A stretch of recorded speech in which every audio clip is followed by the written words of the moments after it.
જંબુસર તાલુકાના નાડા ગામે આગની ઘટના. પાડું બળીને ખાખ. દૂધ આપતી ભેંસ ગંભીર રીતે દાજી. જંબુસર તાલુકાના નાડા ગામે એક કરુણ ઘટના સામે આવી છે. ગામની ભાગોળે રહેતી વિધવા મહિલા કૈલાસબેન હરિભાઈ ગોહિલના વાડામાં આવેલ છાપરામાં આગ લાગતા બાંધેલું પાડું બળીને ખાખ થઈ ગયું છે, જ્યારે દૂધ આપતી ભેંસ ગંભીર રીતે દાજી જતા જીવન મરણ વચ્ચે સંઘર્ષ કરી રહી છે.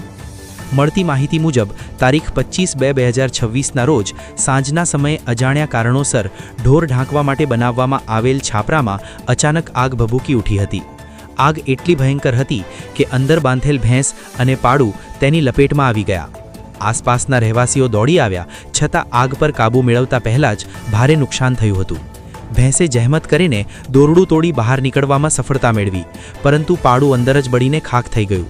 આગમાં ઘાસચારો, તાડપત્રી, લાકડા અને બાંધવાનો શેડ સહિતની વસ્તુઓ પણ બળી જતા કૈલાસબેનનો જીવન આધાર સ્તંભ તૂટી ગયો છે.